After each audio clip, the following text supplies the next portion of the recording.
শিৱসাগৰত মিয়াই ভূমি ক্ৰয় কৰাক লৈ উত্তপ্ত পৰিস্থিতি। কুৱামৰা সত্ৰৰ সমীপত মাটি কিনিছিল 4টা মিয়াই।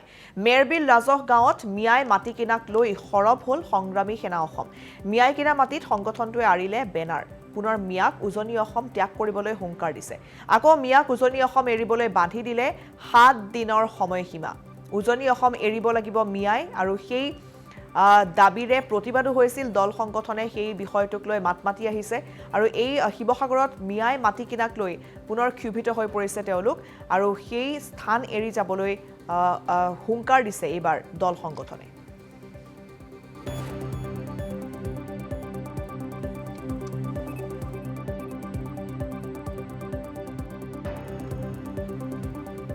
আমাৰ সাংবাদিক ইৰশাদ উল্লাহ আছে, আমি পোনপটীয়াকৈ গৈছো এই সন্দৰ্ভত আমাক সবিশেষ জনাব ইৰশাদে। হয় চাওক, অসম লাইভ 24ত আচলতে শিৱসাগৰৰ কুৱামৰা সত্ৰ আৰু কাটনিপাৰ সত্ৰৰ সমীপত মিয়া বাগবৰৰ মিয়া মানুহে আহি পেলাই মাটি ক্ৰয় কৰাক লৈ ইতিমধ্যে উত্তেজনা অব্যাহত আছে। আৰু আজি এই স্থানত যি কুৱামৰা সত্ৰ আছে, মাজগাঁৱৰ যি মেবিল ৰাজহ গাঁৱৰ অন্তৰ্গত যি গাঁও, সেই গাঁৱত আজি জাতীয় অসম সংগ্ৰামী সেনা অসমকে আদি কৰি বিভিন্ন জাতীয় সংগঠনৰ লোকসকল আহি উপস্থিত হৈছে আৰু ইতিমধ্যে জাতীয় সংগ্ৰামী সেনাই ইতিমধ্যে এই যিডোখৰ বিবাদমান মাটি বা যিডোখৰ ক্ৰয় বিক্ৰয়ক লৈ পেলাই আচলতে ইতিমধ্যে বিতৰ্কৰ সূচনা হৈছে। তাত আহি পেলাই উজনি অসম ত্যাগ কৰিব লাগিব বুলি মিয়াই ইতিমধ্যে হুংকাৰ দিছে আৰু বেনাৰ অৰা পৰিলক্ষিত হৈছে। মই চিতু বৰুৱা আছে, মই চিতু বৰুৱাৰ ওচৰলৈ যাব খুজিম। কি ক'ব এই বিষয়টোত? প্ৰথম কথা হৈছে, শিৱসাগৰ জিলাখন হৈছে এখন খিলঞ্জীয়া বসতি প্ৰধান ঠাই, এখন ঐতিহাসিক ঠাই।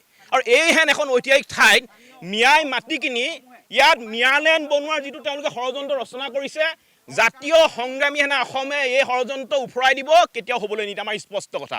আমি বিগত সময়ত জাতীয় সংগ্ৰামী সেনা অসমে যিবিলাক কথা কৈ আহিছিলোঁ, সেই কথাবিলাক আখৰে আখৰে ফলি আহিছে। আজি বৰপেটাৰ পৰা 4টা মিয়া আহি তেওঁলোকে আধাৰ কাৰ্ড জালিয়াতি কৰি তেওঁলোকে শিৱসাগৰত মাটি কিনিছে। এইটো সমগ্ৰ অসমৰ ওপৰত এক ভয়ংকৰ আক্ৰমণ।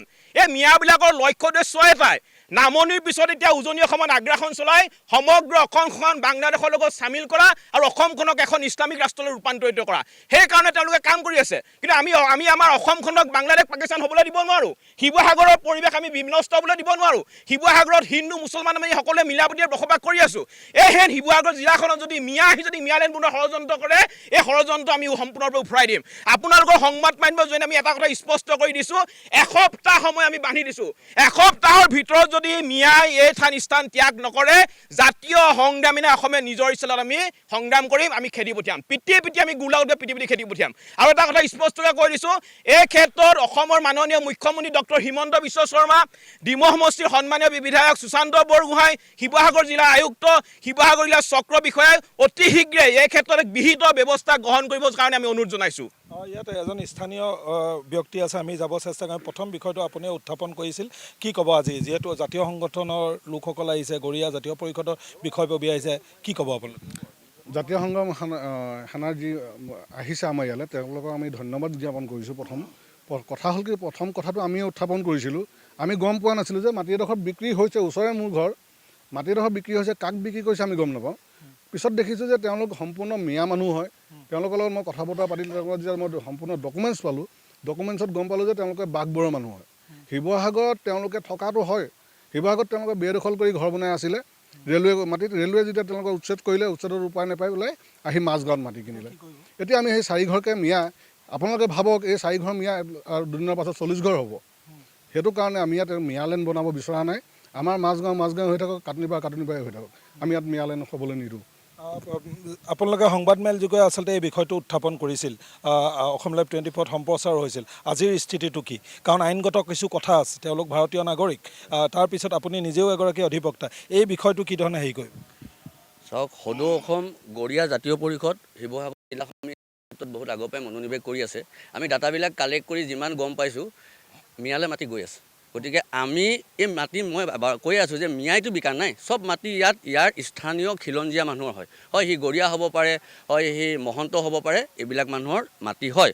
গতিকে মাটি বিকাৰ যদি কিবা কথাত অজুহাত আহি যায়, তেতিয়াহ'লে আমাৰ এতিয়ালৈকে এই বিষয়টো দেখি পেলাই এতিয়ালৈকে মানুহ আমাৰ সজাগ হৈ গৈছে যে মাটি ইয়াত উচিত দৰত আমাৰ স্থানীয় মানুহ যি নহওক থলুৱা মানুহে মাটি ক্ৰয় কৰিব। এতিয়া কথা হ'ল, আপুনি আইনৰ কথাটো ক'লে, আইনৰ কথাটো যদি আমি চাবলৈ যাওঁ, তেতিয়া এটা কথা আছে, চৰকাৰে কিছু ক্ষেত্ৰত নীতি নিৰ্দেশনা কৰিব পাৰে, যদিও আইনৰ আছে, গণতান্ত্ৰিক দেশত আমি বসবাস কৰিছোঁ। তাৰ ডেম'গ্ৰাফি, তাৰ পৰিস্থিতি চাই পেলাই যিবিলাক এতিয়া অলৰেডি আমাৰ হাতৰ পৰা ধৰি লওক যিবিলাক জেগা গুচি গৈছে সেইবিলাক কথা বেলেগ। এতিয়া হ'ল যিবিলাক একে আখৰত মই কৈছোঁ যে অসমীয়াৰ বাহিৰে মুখত দ্বিতীয় এটা দোৱান নাই বা দ্বিতীয় এটা শব্দ নাই, সেই মানুহবিলাকক আমি একে শাৰীতে থৈছোঁ। সেই মানুহবিলাকে উজনি অসমত বসবাস কৰি আছে আৰু শিৱসাগৰতে ইয়াৰ গোটেই গুৰিটো আছে। গতিকে শিৱসাগৰত আজি যি পৰিস্থিতি হৈছে, পৰিস্থিতি নহওক। মই শিৱসাগৰ জিলা সমিতি বা সদৌ অসম গৰিয়া জাতীয় পৰিষদৰ শিৱসাগৰ জিলা সমিতিৰ পৰা এটাই আহ্বান কৰিছোঁ, আমাৰ গৰিয়া মানুহবিলাকে কোনো ক্ষেত্ৰতে মাটি নিবিকে আৰু আগত যি বিকিছিলে তেওঁলোকে এতিয়া সজাগ হৈছে, পৰিস্থিতি কি হ'ব কাইলৈ গম পাইছে। সেই মাটিও কেনেকৈ ঘূৰাই লোৱাৰ আবেদন তেওঁলোকে নিজে গৈ DC সাহেবৰ ওচৰত, চক্ৰ বিষয়াৰ ওচৰত গৈ পেলাই আবেদন কৰক। নিশ্চয় এই ক্ষেত্ৰত এটা সুফল তেওঁলোকে পাব। পূৰ্বতে কৈছিলে মাটিডোখৰ আপোনালোকে স্থানীয় লোকসকলে ক্ৰয় কৰি ল'ব। আমি কৈছোঁ আমাৰ স্থানীয় লোকে ক্ৰয় কৰিব আৰু উচিত মূল্যত ক্ৰয় কৰিব, যিটো মানে দালালি চক্ৰৰ লগত নহয়। মানে কথাটো তেনেকুৱা আছে, দালালি চক্ৰ সোমাই ইয়াত, কাৰণ মিয়াই ইয়াত মাটি বিচাৰি পোৱা নাই। ববাটো কোনোবাই দেখাব লাগিব ন। এইটো ববাটো বুলি কয়, এনে মকবুল হুছেইন নেকি তেখেতৰ নাম। তেখেতে বিক্ৰী কৰিছে। আৰু এতিয়া আমাৰ কথা হ'ল কি, আমি এটাই জানো, আমাৰ ইয়াত মানুহে কিনি ল'ব, মাটি নিদিওঁ।